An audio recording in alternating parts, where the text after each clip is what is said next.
A paz do Senhor Jesus, desperta crente, receba essa palavra, mais um dia na presença do Senhor, glória a Deus, gratidão. 5 de junho de 2023, segunda-feira, início da semana, e nós estamos aqui glorificando ao Senhor, segundo dia da semana, que o primeiro foi ontem, que foi domingo, e nós estamos aqui para glorificar o nome do Eterno, amém? Vamos lá, eu quero deixar uma palavra ao teu coração. A nossa irmã Sheila tem me acompanhado aqui, né? Através da missionária Neuza, ela começou a me acompanhar aqui no canal do YouTube e graças a Deus ela tem aí gostado, tem falado sempre comigo. E ela me pediu para que eu falasse essa semana sobre batalha espiritual na mente. Batalha espiritual na mente. E como eu estava pedindo ao Senhor a direção, né? O Senhor já tinha colocado no meu coração a carta de 1 Pedro, mas não tinha me dado um tema e a irmã foi usada pelo próprio Deus ali para me trazer a direção. Por quê? Esta carta de 1 Pedro vai falar sobre sofrimento do justo, sofrimento do cristão, sobre as lutas, as provas que a gente vive no nosso dia a dia. Então eu quero estar aqui essa semana na carta de 1 Pedro. Nós iremos até sexta-feira no capítulo 5, né? Então como tem 5 capítulos essa carta, vai ser um capítulo por dia que nós estaremos aqui dentro dessa carta sendo alimentados, sendo vivificados pela palavra, e eu creio que o Senhor vai lá conosco, amém? Então se você crê nisso, abra a tua Bíblia em 1 Pedro e vamos orar em nome de Jesus, amém? Desperta crente. Pai, em nome de Jesus, fala conosco por intermédio desta palavra, viva, eficaz, poderosa, operosa, para criar em nós, Senhor, perseverança, alegria da salvação. E eu quero pedir ao Senhor neste momento, fala conosco, por intermédio de Jesus, amém, amém. Deus é lindo demais, vamos lá. A palavra do Senhor está nos dizendo, a gente vai ficar em um capítulo por dia. Então o diagrama dessa carta está no capítulo 1 e eu quero trazer para você. Aproximadamente ali entre 64 e 65 essa carta foi escrita pelo apóstolo Pedro.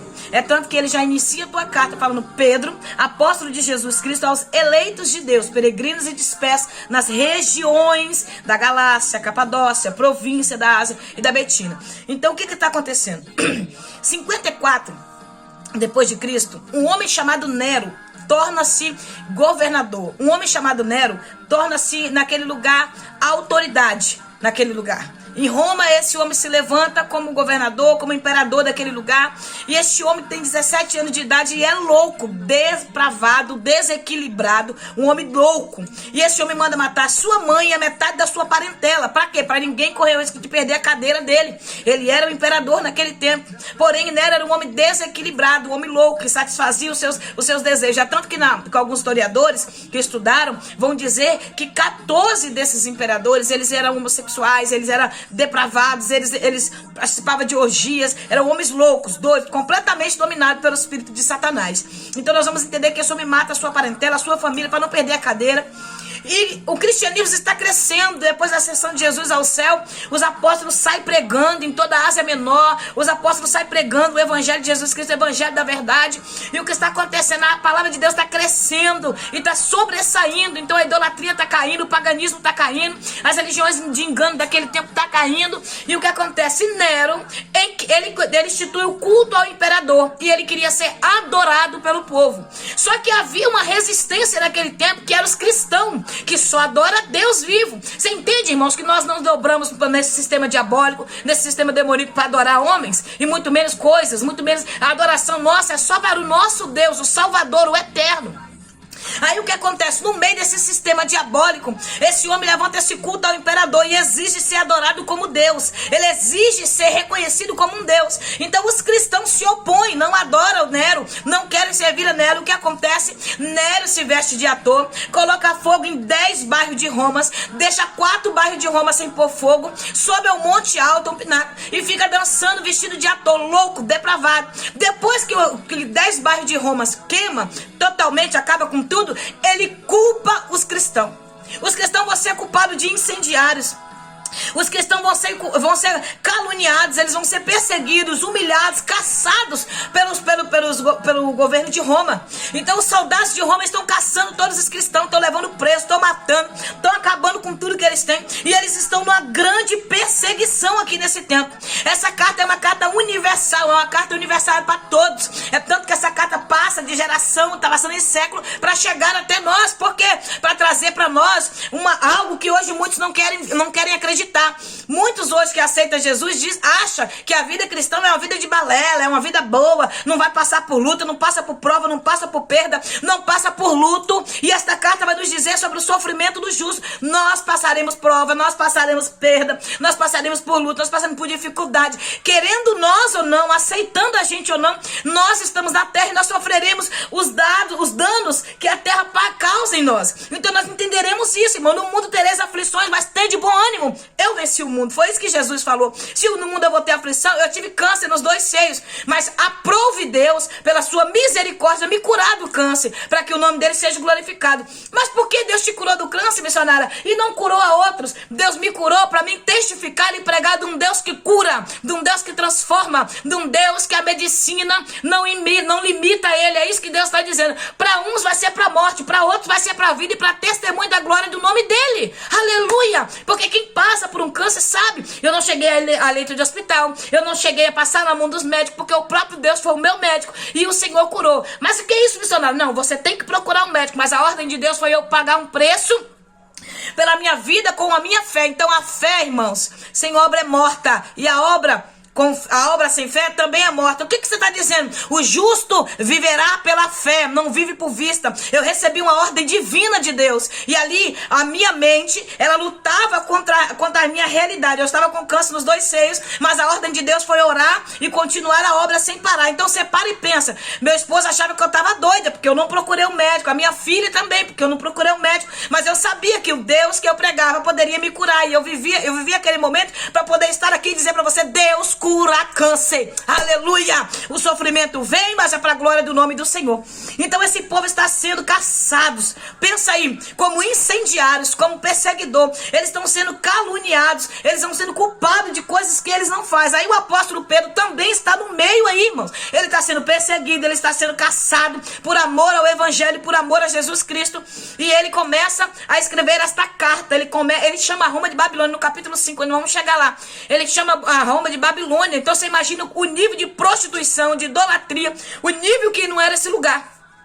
O apóstolo Pedro escreve essa carta de encorajamento, de ética cristã, disciplina cristã. Ele escreve essa carta trazendo aos irmãos, né, uma visão geral de tudo que eles estão vivendo, e está dizendo para eles: eu quero trazer para vocês perseverança, porque vai ter salvação, tem vida eterna. É isso que o apóstolo Pedro está dizendo, a justificação através de Jesus Cristo, amém? Então esses 2 versículos que eu li aqui, pra gente estar entrando nessa carta, e eu quero falar com você, irmã, que tá aqui comigo, com você, meu irmão, que tá aqui comigo, que o sofrimento do justo é necessário. Nós sofreremos, tá bom? Nós teremos perda. Então eu quero falar sobre o sofrimento do justo e a batalha na mente. Nós estaremos essa semana pautados em sofrimento e batalha na mente. Por quê? Porque quando o sofrimento vem, a batalha começa na mente. Nós começamos a achar que Deus não está conosco. Nós começamos a achar que Jesus está nos reprovando.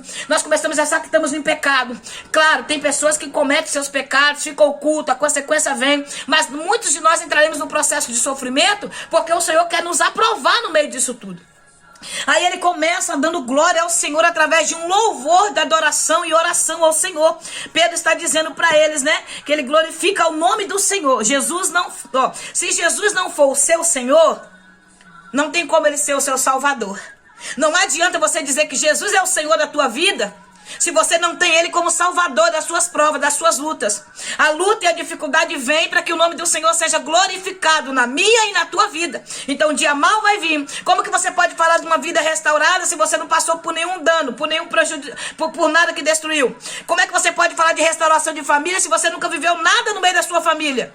Se você não passa prova, como é que você pode falar num Deus que salva um filho que está na droga, num Deus que salva um filho que desanimou, se você não passou prova nenhuma na sua casa? Você está entendendo? Esse evangelho angelical que nós estamos vivendo hoje, que o crente não passa prova, que o crente não passa luta, que o crente não passa perda, que o crente não sofre calúnia, que o crente não sofre injúria, que o crente não sofre defamação. Ei, meu irmão, nós vamos passar por isso tudo para glorificar a Deus. Mas aí, o apóstolo Pedro escreve para quê? Para o posicionamento cristão no meio dessa prova.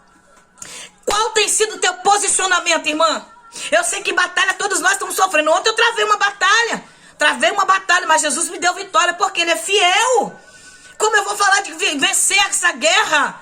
vencer essa batalha no meio dessa guerra se eu não passar? É necessário. Algumas batalhas você vai perder, mas a guerra você não vai perder, porque quem luta por você é o general da guerra, é Jesus. Mas batalhas algumas nós perderemos, amém? Deus seja louvado por isso. Então o apóstolo Pedro escreve essa carta direcionada a um povo que está disperso, a um povo que está fugindo, a um povo que está foragido. Quem são essas pessoas? Um pouco dessas pessoas são aqueles que estavam lá no Pentecoste, em Atos dos Apóstolos, capítulo 12. Outros são aqueles que o apóstolo Paulo já pregaram para eles. Outros são que Pedro ganhou. Então aqui tem muitos crentes, é por isso que é uma carta universal. São para todos os cristãos naquele momento que estavam vivendo essa perseguição. A perseguição não estava só em Roma, estava geral. Aonde tinha um crente, ele estava sendo perseguido. Sabe o que a igreja brasileira de 2023 precisa hoje? De perseguição, para poder essa igreja crescer. A igreja só cresce no meio da perseguição. A igreja só cresce no meio da prova. Nós estamos muito estável aqui no Brasil, irmãos. Nós estamos vivendo uma vida muito tranquila. A única batalha que nós estamos sofrendo é uma fofoqueira falando mal, é um perseguidor caluniano, é alguém falando, mas não estamos vivendo perseguição mesmo, perseguição diabólica, onde homens estão sendo usados por esse sistema diabólico, pelo Deus desse século, para perseguir a igreja. Então nós achamos que fofoqueira que está falando mal está perseguindo. Tá nada, irmão. Está te ensinando a ter um caráter santo. A fofoqueira está te ensinando a não ser fofoqueiro. O caluniador está te ensinando a não ser caluniador. O mal pagador está te ensinando a você não ser mal pagador. É isso que o Senhor está dizendo. Uma nova vida em Cristo te faz ter um caráter transformado por Ele. Aleluia! Você consegue entender? Pedro escreve nessa direção. Ele vai dar glória a Deus pela salvação. Ele vai começar louvando o nome do Senhor pela salvação, porque é no meio dessa prova que você vai descobrir que você é salvo. É no meio dessa prova que você vai ter certeza que você é escolhido por Deus. Porque ele vai falar no versículo 2 aqui, ó, escolhidos em conformidade com a presciência de Deus Pai, pela obra santificadora do Espírito, para a obediência e a aspersão do sangue de Jesus Cristo. O sangue de Jesus nos purifica. A obra santificadora pelo Espírito Santo convencendo a santificar, convencendo a santificação através de Jesus Cristo. E Deus Pai, Deus nos escolheu, irmãos. Deus nos escolheu, somos escolha do próprio Deus. Eu aceitei Jesus. Não, Jesus te aceitou. Evangelho de Jesus Cristo, segundo escreveu João, capítulo 1, versículo 12. Se nós aceitamos a Jesus como Pai, como Salvador da nossa vida, nos tornamos adotados pelo próprio Deus para ser filhos de adoção através do sangue de Jesus. Amém? Então a escolha vem de Deus. Deus te escolheu. É por isso que a graça, a favor e merecidos vem para todos. Ele está falando da trindade aqui. Não tem quarta trindade, tá, irmão? Não tem quarta trindade. Pastor não salva, missionário não salva, presbítero não salva, a irmã da oração não salva, a irmã do coque não salva. Não salva. A oração de irmão não vai te salvar. O que vai te salvar é um coração entregue a Jesus Cristo, crendo nesta obra santificadora. Deus Pai, Deus Filho e Deus Espírito Santo. Santo não salva ninguém. Imagem de escultura não salva ninguém. Idolatria não salva. Quem salva é Jesus Cristo através da obra santificadora do Espírito, através do sangue de Jesus Cristo naquela cruz e a escolha de Deus Pai. Aleluia. E Ele te escolheu para esta obra. Louvado seja Deus.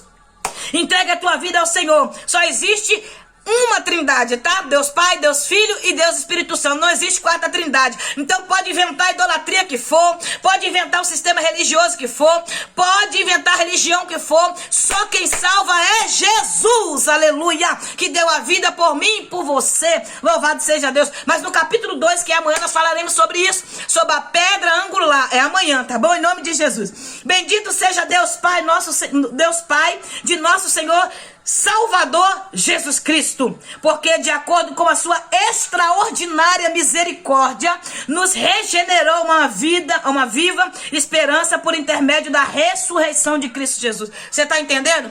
Foi com aquela morte na cruz, sacrifício vicário, que Jesus me salvou e te salvou. Quem é que diria que há 6 anos atrás, uma cachaceira como eu era, uma mulher doida, louca, que não pensava 2 vezes em fazer nada, que tinha ódio de tudo, tinha ódio até de Deus, hoje está aqui falando de um amor que liberta, de um amor que cura, de um amor que transforma.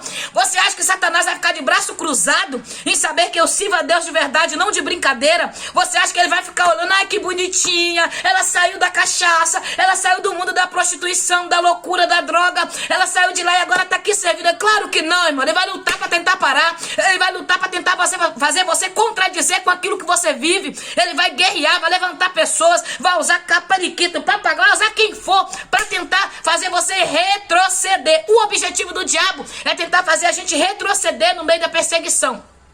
Então pode levantar o sistema que for, o crente tem que ficar inabalável, firme, como fala Efésios capítulo 6, firme e inabaláveis, tá entendendo? Firme e inabalável. Vamos lá, guerra na mente. Esse povo está perdendo tudo, tá vendo o filho morrer, tá vendo o marido morrer. Eles estão sendo perseguidos por 3 níveis de perseguição. O primeiro nível de perseguição é o governo de Roma. O segundo nível de perseguição são os judeus. O terceiro nível de perseguição é a família. A família está perseguindo. Por que a família missionária? Porque o governo de Roma está perseguindo. Seus soldados estão em tudo quanto é lugar, caçando os crentes como se caça uma agulha no palheiro para tentar pegar. Não estão desistindo. Os judeus estão com inveja porque o cristianismo verdadeiro, a religião verdadeira que é cristianismo, através de Jesus Cristo, uma obra santificadora, o povo está saindo da idolatria, o povo está saindo da religião pagã, da religião mentirosa, então aceitando Jesus. Então está tendo uma revolução naquele tempo. Os judeus com inveja querem perseguir e matar os cristãos. Por que a família agora missionária? Porque o sacerdote naquele tempo, o chefe de família, o homem, ele tinha total autoridade sobre toda a sua casa, sobre toda a sua família. Então ele mandava e desmandava, tanto nos filhos, na mulher e nos parentes. O chefe da casa tinha total autoridade dada pelo governo de Roma para mandar e desmandar. Então você imagina, se uma mulher se tornava cristã, seus filhos cristãos e o marido não fosse cristão, ele entregava a sua família para o governo de Roma, ou ele próprio matava, porque ele tinha autoridade para fazer isso. O governo de Roma dava autorização para ele matar a sua família.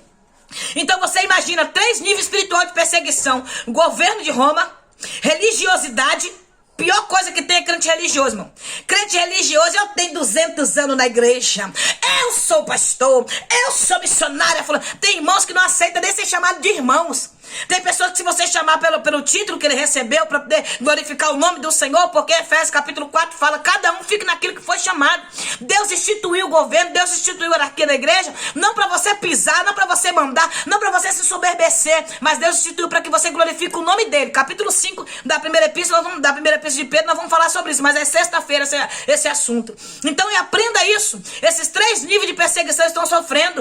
Eles estão sofrendo perseguição pelo governo, eles estão sofrendo perseguição pela religião, e eles estão sofrendo perseguição pela família. Então, minha irmã, não se preocupe não, porque se a sua mãe tá com raiva de você, tá te perseguindo, se o seu irmão tá te falando mal, se seu irmão tá perseguindo, se a sua parente, se o seu parente, se o seu sogro, sua sogra, se o seu cunhado, seu primo, faz parte da chamada, faz parte. Sempre vai ter alguém na família que vai se levantar contra o que Deus está fazendo na sua vida. Então faz parte, perseguição dentro da família. A Bíblia é bem clara, nos evangelhos vai dizer assim, ó, se não deixar pai e mãe por amor de mim, não é digno de mim. Então, meu irmão, não tem jeito, nós vamos ter que perder alguma coisa, tá entendendo? Então, se encha de Jesus, que ele seja suficiente na sua vida, para que você não tenha dependências de homens, mas dependência sim de Deus. Amém? Louvado seja Deus. Versículo 6, ele está falando que, versículo 6 e 7, ele está falando que a nossa fé não pode ser fingida.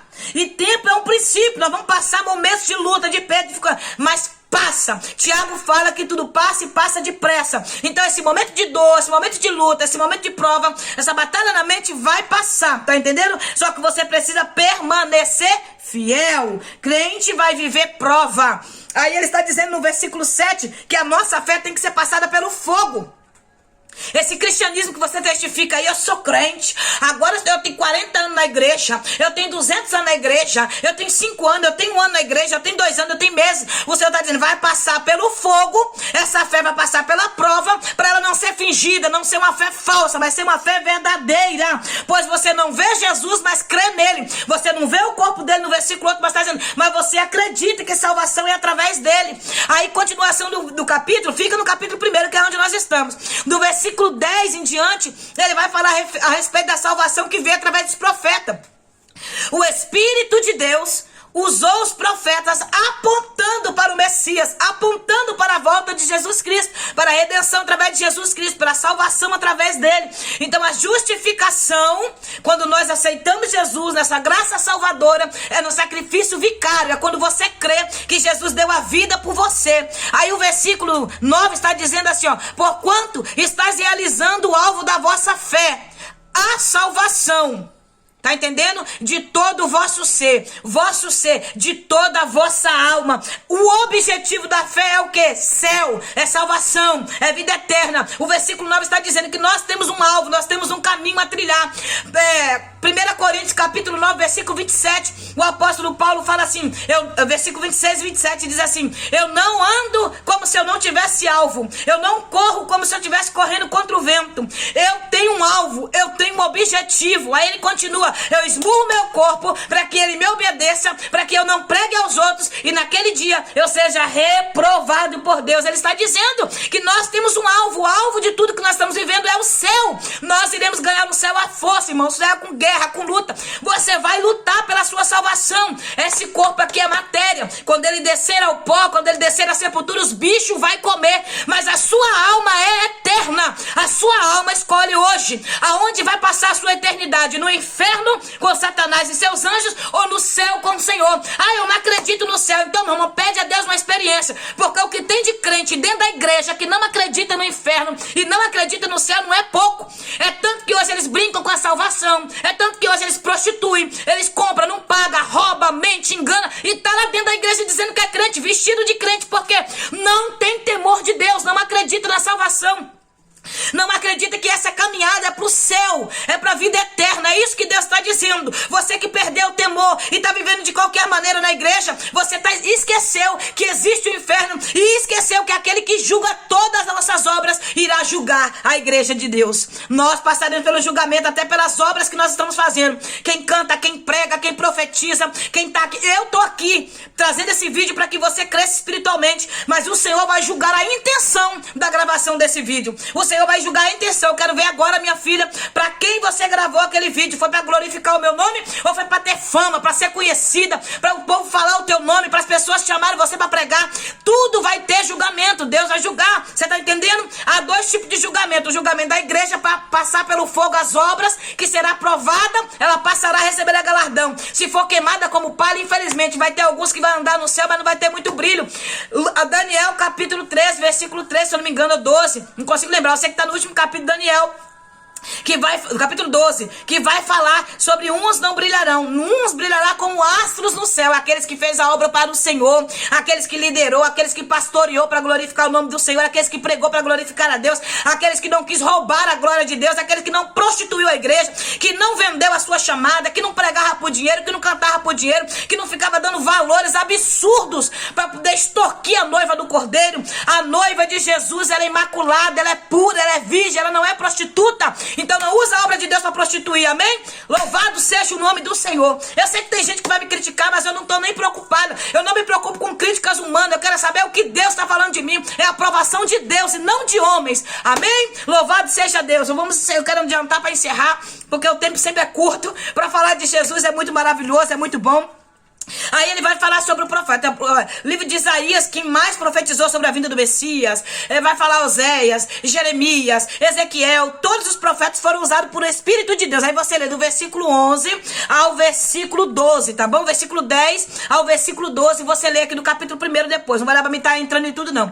Mas a presciência de Deus, o Espírito de Deus usava os profetas profetizando. E os profetas pregavam naquele tempo, sabendo que eles estavam pregando para um tempo futuro, para um tempo vindouro, para um tempo que ainda ia vir. É por isso que Jeremias pregou debaixo de dores. É por isso que Jeremias pregou sendo humilhado, sendo caçado, jogado em calabouço, em sofrimento, e foi conhecido como um profeta chorão. Ele estava pregando para um povo que ouvia ele naquele tempo, mas não dava crédito. Mas ele sabia que ele estava pregando para um povo que iria dar crédito. Eu e você, aleluia. A igreja de Cristo instituída na terra pelo próprio Deus vivo. Louvado seja o nome do Senhor, amém? Essas verdades, olha só, eu vou ler o versículo 12, que ele é muito forte. Olha o que diz o versículo 12. Eles foi predito que estavam ministrando não para si próprio, mas sim para vós, quando profetizaram as verdades que agora vos foram anunciadas por intermédio daquele que vos pregou o evangelho, mediante ao Espírito Santo, enviado dos céus. Da onde vem o Espírito que me usa? Do céu. Quem foi o Espírito Santo que usou os profetas naquele tempo? Veio do céu, veio enviado pelo próprio Deus. Então não tem esse negócio não, tá, irmão? Ah, eu não gosto da missionária Odete porque ela prega de um jeito. O Espírito que me usa é o mesmo que habita em você. Claro, ele vai usar você de uma forma e eu de outra, mas o Espírito é o mesmo, é um só Espírito, é um só Deus e é um só Salvador, que é Jesus Cristo. A epístola de Efésios, amém? Há um só Deus, Pai de todos. Então para com esse negócio de dizer que você é o filho preferido, que você é filho, não existe. Nós somos filhos do mesmo Deus, do mesmo Pai. O Espírito que habita em mim é o que habita em você. Agora, se o Espírito que está em você está com contenda, está com inveja, está com fofoca, está com calúnia, está com depravação, esse é o Espírito do diabo, que jaz do maligno no mundo. Esse é o Espírito que está usando essas pessoas. São Espírito imundo, Espírito satanista. Porque o Espírito de Deus é mansidão, domínio próprio, é amor. Não existe. Eu amo a irmã, mas a irmã não me ama. Mas eu continuo amando ela porque eu sei o Deus que me salvou. Se eu não amar ela, eu não tenho como dizer que ama a Deus, amém? Porque aquele que diz que ama seu irmão, mas odeia, está mentindo e é assassino, amém? Vou continuar o versículo que está dizendo assim, ó, o Espírito que veio do céu, né? Assuntos esses que até os anjos anseiam contemplar minuciosamente. Sabe o que ele está dizendo? Os anjos querem acompanhar a minha fé em Cristo Jesus. Enquanto eu prego para você, os anjos estão olhando. Vai, minha filha, continua firme. Eu creio que você vai chegar aqui onde nós estamos. Os anjos estão ansiosos, porque diante de um mundo, irmãos, depravado, de um mundo que se afasta de Deus, os anjos têm ansiedade de ver você perseverar, de ver você continuar prosseguindo ao alvo que é o céu, acreditando, perseverando em Cristo Jesus. Os anjos anseiam acompanhar minuciosamente de perto a sua fé. É por isso que os anjos trabalham para o Senhor, guerreia para aqui na terra, para que nós vencemos de fé em fé, aleluia, de glória em glória. Aí eu vou continuar o versículo rapidamente para terminar, porque não vai dar para ir versículo por versículo, o tempo é curto.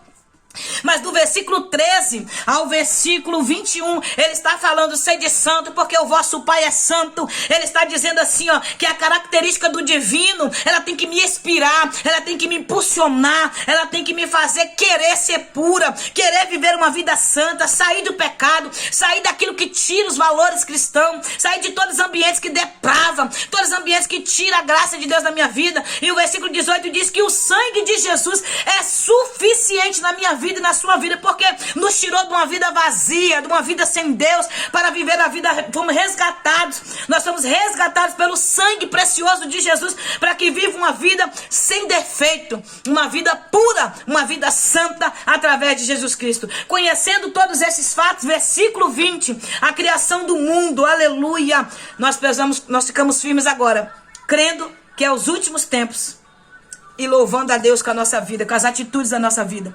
Por intermédio dele, credes em Deus, que ressuscitou dentre os mortos e glorificou. Aleluia! De modo que a vossa fé e esperança estão firmadas em Deus. Agora vamos lá. Eu vou ler o versículo 13 para encerrar. Amém, irmã Sheila?